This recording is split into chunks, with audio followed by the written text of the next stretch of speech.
बेटे अब हम लोग अपनी एक्सरसाइज 11.2 को स्टार्ट करेंगे। इसमें आपको पढ़ना होगा कॉन्ग्रुएंस ऑफ ट्रायंगल।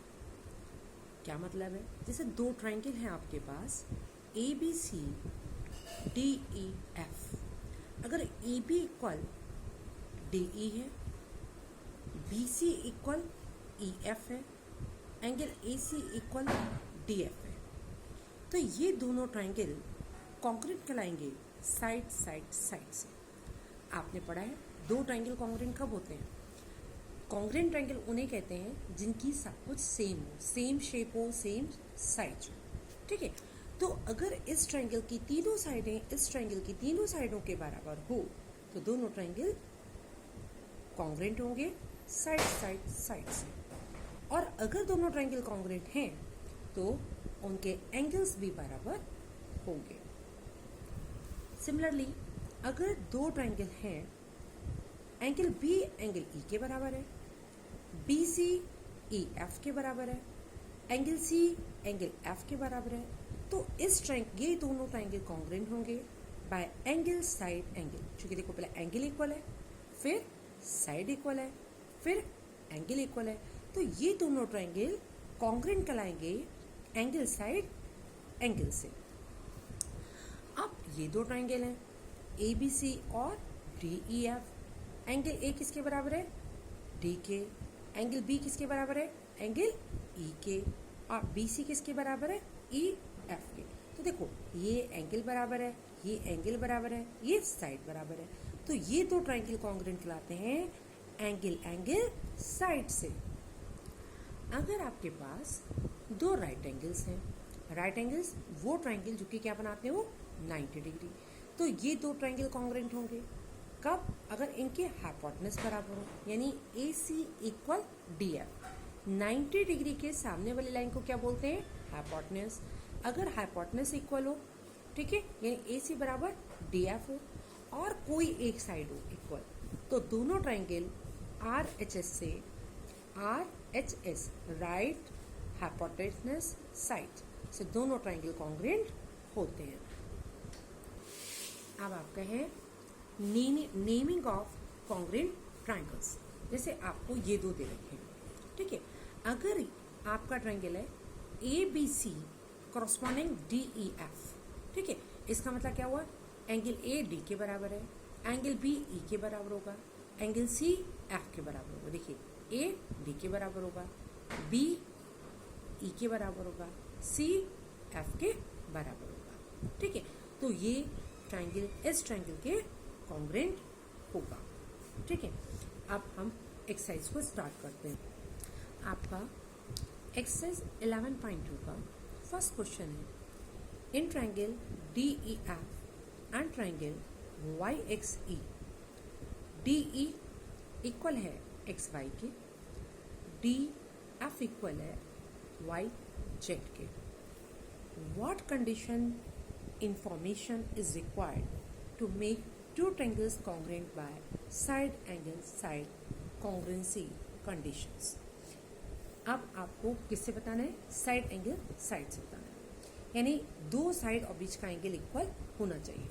तो देखिए ये दो साइड है हमारी इक्वल, तो इसका मतलब ये एंगल और ये एंगल इक्वल होना चाहिए।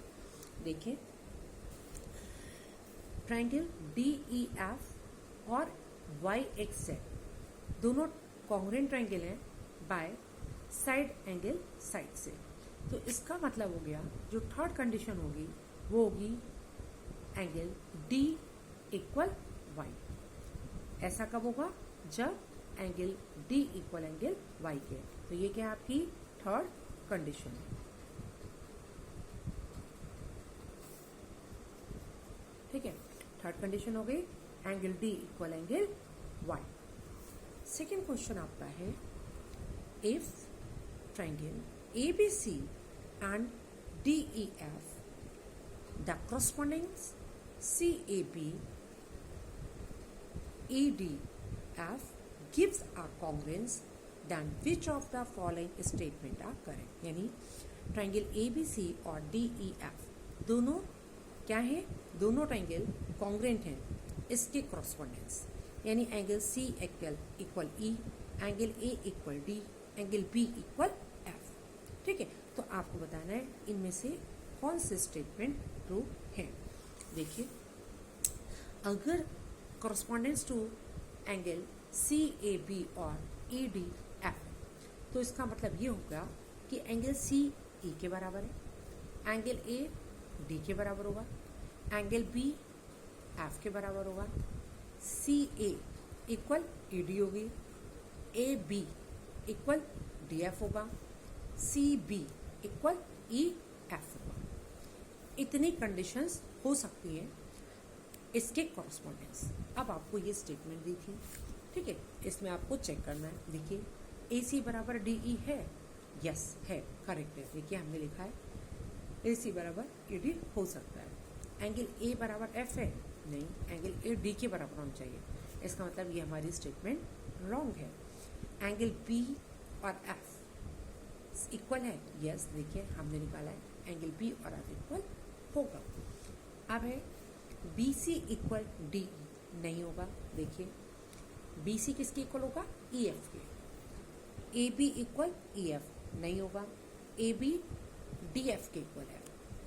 Angle E equal angle C equal E, yes, angle C E के इक्वल है।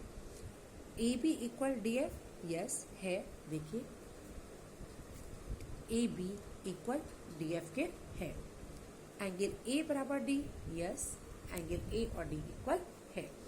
तो आपकी फर्स्ट, थर्ड, 6, 7, 8 इतने स्टेटमेंट आपकी करेक्ट है। अब थर्ड क्वेश्चन है आपका, let the correspondence Q P R Z Y X gives a congruent for triangle PQR and XYZ. Fill in the blanks.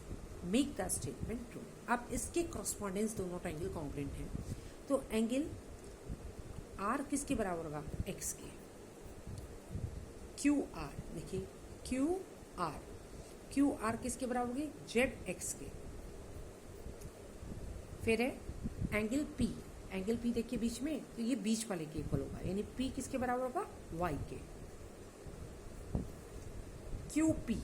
QP कौन है, ये किसके इक्वल होगी, ZY के। फिर है एंगल Q किसके इक्वल होगा, एंगल Z के। RP किसके इक्वल होगा, XY के। सॉरी, एंगल नहीं आएगा, XY के। देखिए, RP इक्वल होगा लाइन XY के। क्लियर हो गया, ठीक है। नाउ आप देखते हैं इसका फोर्थ क्वेश्चन में आपको है, in figure which pairs of triangles are congruent by side angle side. In the figure में कौन से ट्रायंगल्स हैं जो साइड एंगल साइड से congruent conditions. If congruent, write the congruence of the two triangles in the symbolic form. यानी in figure which pair of triangles are congruent by side angle side, कौन से triangles हैं जो कि side angle side से congruent हैं congruence condition से। If congruent, अगर कॉन्ग्रेंट है, right the congruence of the two triangles in the symbolic form. अब ये दो ट्रायंगल कॉन्ग्रेंट है, देखिए PQ XZ के इक्वल है, एंगल Q एंगल Z के इक्वल है, और QR YZ के इक्वल है। तो साइड इक्वल है, एंगल इक्वल है, ये साइड इस साइड के इक्वल है। तो साइड एंगल साइड से दोनों ट्रायंगल हमारे कॉन्ग्रेंट हैं। लिखेंगे PQR कॉन्ग्रेंट ट्रायंगल XZY के। देखिए, ये साइड इसकी इक्वल है, इसलिए इधर से रीड करेंगे XZY के। क्लियर हो गई बात। नाउ नेक्स्ट क्वेश्चन है, आप देखिए ये दो फिगर दे रखी है, ठीक है। ये दोनों में क्या है, ये साइड इस साइड के इक्वल है, एंगल A इसके इक्वल है, और ये साइड इस साइड के इक्वल है। अब आपको पता करना है कि क्या ये दोनों ट्रायंगल कॉन्ग्रेंट हैं, ठीक है। तो इनका नाम लिखना है कि ये दोनों ट्रायंगल कॉन्ग्रेंट है या नहीं है, ठीक है। देखिए, इन दो ट्रायंगल में दो साइडें इक्वल है और एक एंगल इक्वल है। तो ये दोनों ट्राइंगल आपके कॉन्ग्रुएंट नहीं है, क्योंकि साइड एंगल से रिलेटेड कोई प्रॉपर्टी नहीं है। तो ये दोनों ट्राइंगल हमारे कॉन्ग्रुएंट नहीं है। कॉन्ग्रुएंट नहीं है तो आप इसको ऐसे लिख सकते हैं। नेक्स्ट आपका है ये क्वेश्चन, थर्ड फिगर आती है बेटा आपका ABC और RPQ।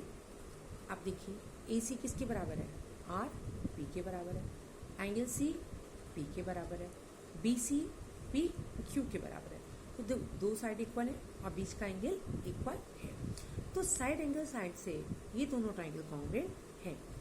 ACB इक्वल RPQ के, चूंकि A बराबर R के है, C बराबर P के है और B बराबर और BC बराबर PQ के, तो A से B bounded to triangle RPQ के। अब ये फिगर दिए